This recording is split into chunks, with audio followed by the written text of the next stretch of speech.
Well, folks, the show has been fucking shit. No, I've been enjoying myself. I hope you've been enjoying yourself. Yes. Listen, I'm going to throw you guys a lifeline right now. We're going to get into a rant, a PPP rant there, dogs.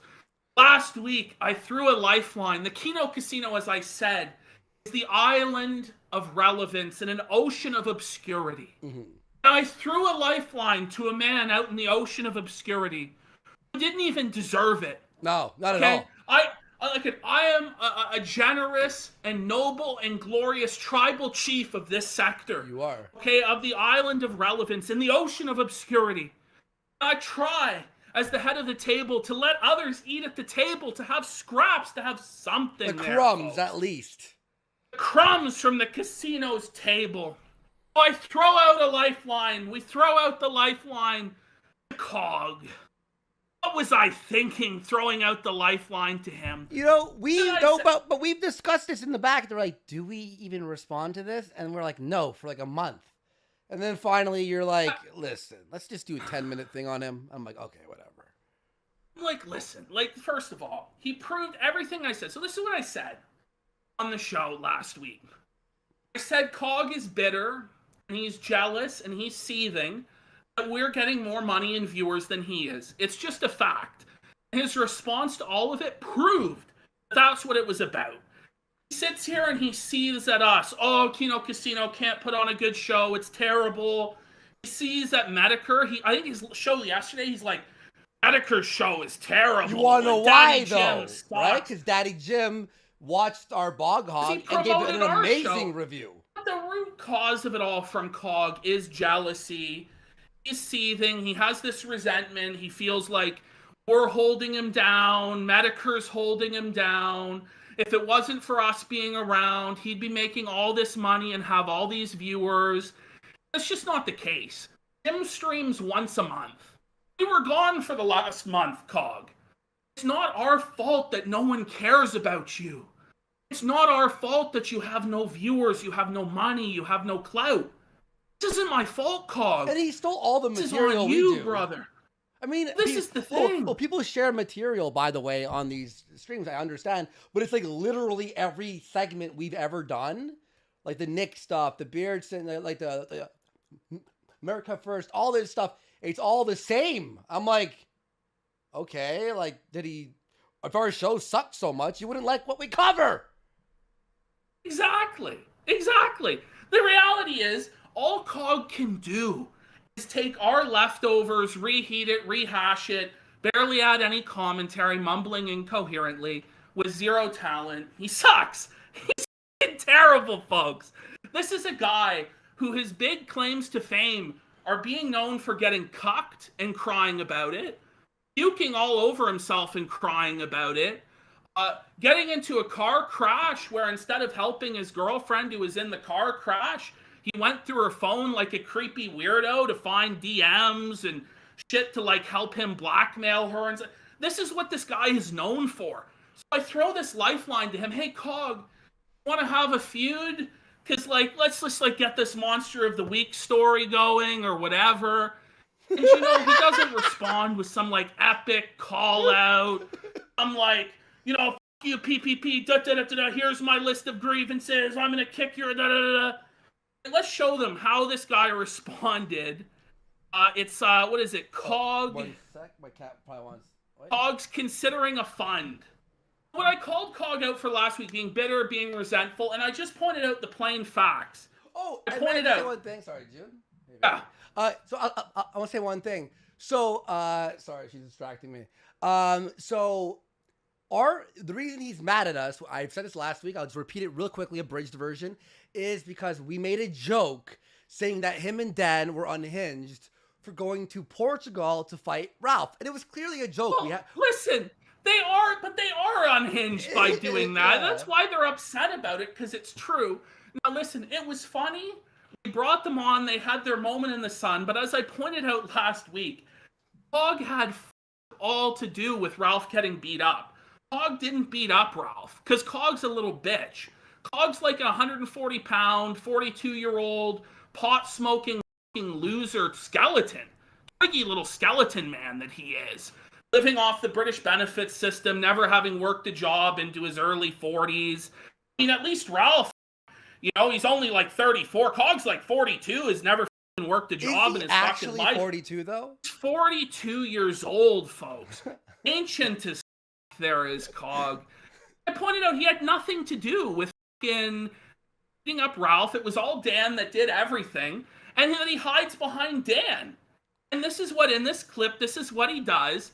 He hides behind Dan. He doesn't want to fight me. He wants Dan to fight me. I don't have a problem with Dan. Yeah. Like, I don't give a shit. Well, Dan's all mad at us, I guess, but we'll talk about that later. Hang on. Medica Fembot, next the Cornwall Crippler goes to Canada and gets another rage pick to squeal. That's right. Jose Marty, Ralph Sharp 2.0. Now, I just want to point this out to you as well. Gun, you're a big supporter of the show. Would you put large donations and support into a fund that gets me and Dan to Canada, so that Dan can kick the shit out of PPP? To be fair, Dan would happily kick the shit. Unhinged! How unhinged? This is a guy who's sitting here like, oh, PPP and Andy are grifters, this, that, the other. He immediately turns this, because I recognized him for just a moment, in his ocean of obscurity from the island of relevance as the tribal chief, he immediately tries to turn this. This is it. This is my only opportunity to make money. Please, guys, will you donate to a special fund so Dan can come to Canada and fight PPP? Why? Why would I go beneath myself for no reason to fight? I don't give a about fighting Dan. I don't care. Oh yeah, it's crazy. They made fun of me. Well, how about this? Dan will go there and fight Ashton. What? I need your money. I need your critical support. And I didn't even challenge Cog to a fight. I just laid out the simple reality. If me and Cog were to fight, I'm 400 pounds. I'm 6'4". Cog is like 140 pounds, 5'4" or 5". Literally, the reality of the fight between me and Cog is the moment I get my hands on him, I can do whatever I want to him. I can manhandle him in any way. What I will do is I will bend him over my knee. I will pull down his pants and give him a spanking like I am his father. That's the sort of dominance that I can exert over Cog. He's nothing. He's a little bitch. Cog's talking this match, hiding behind Dan. Well, you say this. Hiding behind Dan. In your Why rant. don't you fight your own battles, Cog? Well, your rant, your whole point of the rant was Dan has to do everything for you. And he goes, oh yeah? Well, Dan will fight you. First of all, this is like required for him to fly over, for him to message you, and for you to go to meet him. I would have to go meet him. What is he going to try and dox my address and break down my door? Like, fight me? Like, it's just delusional. But the reality is this won't happen because they can't raise the money to actually even fight me in the first place. It's just a pathetic grift. They're actually going to try and waste thousands of dollars of their supporters' money, which doesn't even actually exist. Because the whole reason this is happening is because he's scrounging for cash. That's the reality of the situation. But look, I have a proposal for these gentlemen. I have a proposal. Do you? I have a proposal for the Hostile Halloween Show! October 31st in Toronto. It's Halloween hostility, folks. It's f***ing chaos. We have a gym that Andy was training at. We have a gym. We have a place where this fight could happen. Where I could fight Cog, where I could fight Dan. We have a place, we have a time. I'm perfectly willing to do it. I'm 100% willing to do it there, folks. Establish that I'm the tribal chief to dominate Cog, to rape his ass before every single one of you. Let's give and I will fight Dan as well. I'm saying that I'm the fat, white, Canadian KSI, and I can beat both these British bitches in one night. Let's go! Halloween hostility from the gym. I can take them on both. I'll tell you this. I have one condition, and that's that I get to fight Cog first. I get to fight Cog first. No more hiding behind Dan. No more Dan fighting your battles for you. Dan this, Dan that. I will fight Dan as soon as I get to beat the shit out of you. And after Dan sees how humiliated you are, Cog, how felted you are, Cog. The blood leaving your anus, Cog. After I sodomize you with my thumb, after I bend you over my knee like the British bitch boy that you are, and send you packing to government housing, I doubt Dan will even want to fight me. Dan will just bend the knee and show me the respect that I am owed. Be acknowledged as the tribal chief of this sector. But listen, I don't have all day, I don't have all time. If you fuckers find a way to get here for Halloween hostilities, it will commence and I'll beat both your asses. I'll take you on, Cog, take an hour break, gotta, get the oxygen back into my fat body, and get my cardio up, and I'll whoop Dan's ass as well. I'll take you on 2 in one night, because one Canadian fat ass, let me tell you, can take on 2 British welfare bum cases. Okay, that's just the simple reality of the matter. So if you guys want it, you got it. But I know that you guys won't be able to come up with the money to fly over here, because no one cares in your audience. And you guys are chicken as because Cog will be like, no, Dan has to fight first. I have to hide behind Dan. You guys know that Dan actually lives in Cog's house? You know this? This is why Dan keeps defending him all the time, because he lives with Cog. And apparently, from what I understand, Cog's in an open relationship with his missus. And Dan's f***ing her all the time. Cog the Cuck legend just continues. It continues, ladies and gentlemen. Cog the Cuck. Hold on, Andy. Hold on. I'm actually getting this a message on Twitter. Uh-oh. Hold on. No way. What? What is it? The Edmonton. Okay, hold on. I've got to get this clip in the drive. Just give me 1 second. All right. I'm going to put this clip in the drive. Hmm. Apparently. Oh, no. What? Well, you remember, apparently Cog's brother. Okay, it should be in the drive now. Apparently, Cog's brother. Here, right? This one? On Ralph's show, I knew this happened, but I don't remember this. Cog's very own flesh and blood brother goes on Ralph's show and declares that he's a nonce? Huh? Okay. Say this. Okay, so this is Cog's brother. This happened like, what was it, like 6 months This was ago? This was like a year or two ago, I think. I remember that. I didn't Cog's... watch it though, but let's see what was sent to us here. I remember when I was with my ex-girlfriend living here. That's Cog's brother. Sounds just like Cog, actually. It sounds just like Cog. It's his younger brother.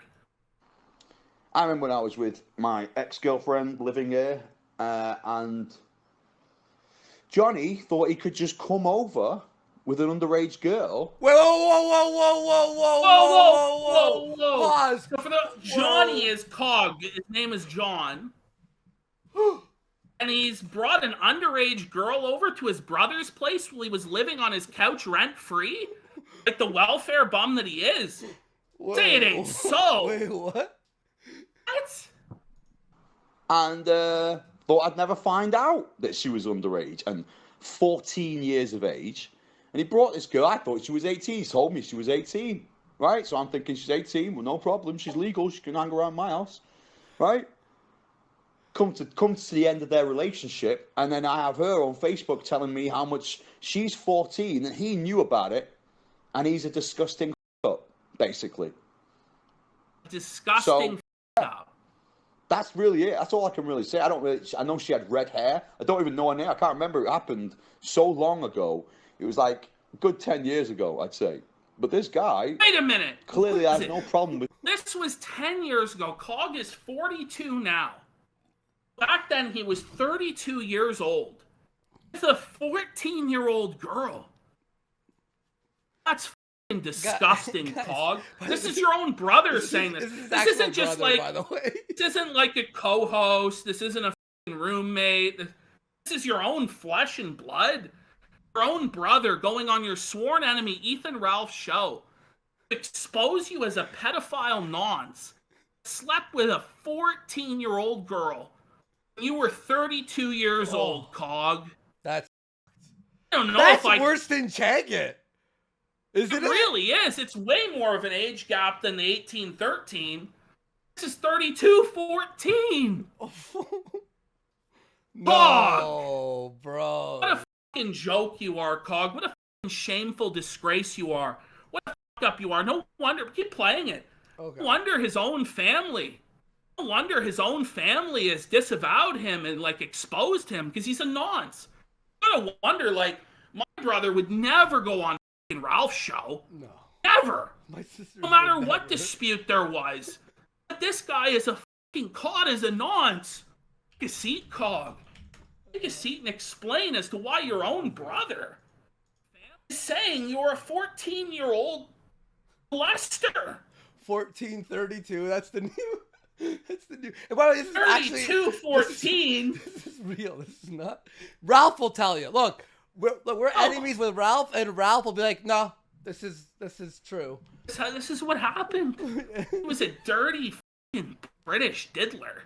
Let's hear Cog's brother out more about what Johnny did. With 14-year-olds, mate.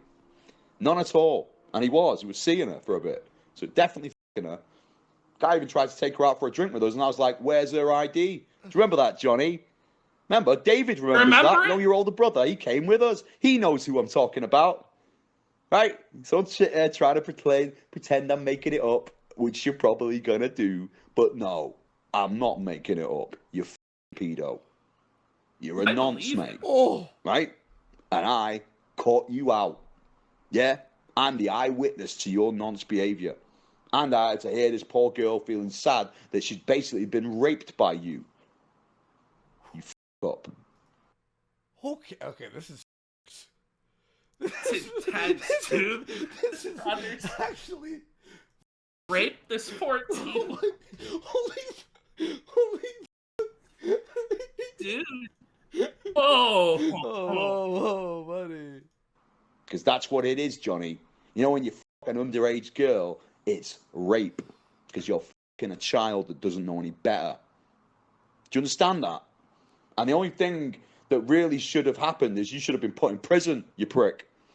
Exactly, No, his own brother calling for him to go to prison. Can you imagine you like one of your relatives goes on to kill and he belongs in a prison cell? Like, holy Cog. What a joke you are, buddy. Who are you to step to the tribal chief to the top of the sector, to the island of relevancy? No wonder you're in the ocean of obscurity if this happened to you. Who do you think you are, Cog? With these sort of skeletons in your closet. Do you even think that you're worthy to fight me, you f***ing pedophile nonce? Should I even give him any more exposure, folks? Should we even talk about, like, let's hear the rest of his brother out. I'm like, you know, Halloween hostilities may be on a pause for a second. This guy's a pedophile nonce. Can we really platform pedophile nonces? That their own brother named and said should be in prison? What? She f***ed off, got on with her life, whatever she's doing, I don't even know. But I just thought I'd just let everybody know what kind of a f*** up you're following. And the only reason why I'm making this is just to get it out there that you're a piece of shit and everyone needs to frigging well know it. You disgusting little nonce. And I hope your girlfriend's listening and understands that I am not lying. I'm telling the fucking God's honest truth. And if you were a man, Johnny, Cog, whoever the fuck you call yourself, you faker, you would actually admit it was true. Listen, this is it. I actually want to beat the shit out of you, Cog. I want to whoop your fucking ass for what you did to that 14-year-old girl, you fucking slime, you fucking worm. I'll still fight both you bitches on Halloween. But you know what, Cog? I don't want you to make a fucking dime for any of it.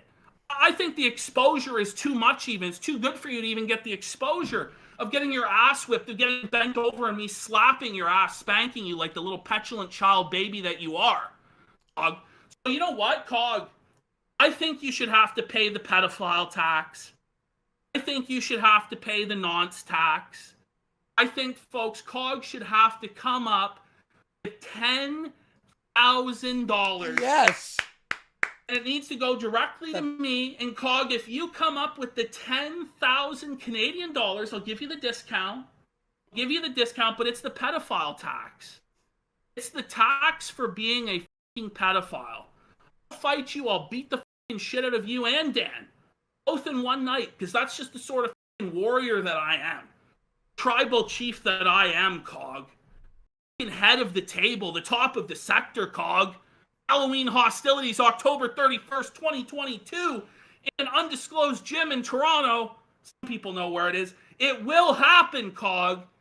If you come up with the pedophile tax, fly your ass over here at your own expense, your fans' expense, I'll whoop both of you in one night. And it has to be a briefcase, Fat, white, all Canadian in Canadian case. fives. In a briefcase. All in Canadian fives. It needs to be in a briefcase, Cog. And then I'll whoop both of you. There you go. There you go. I can't even believe this, folks. Yeah. There you go. Cog the nonce. That's The nonce. That's That is fucked up. All I don't right. even know what to say. Well, is that it? That's it, right? That's the Cog segment? I think that's it. Wow, there we I go. think that's That's it. your attention there, Cog.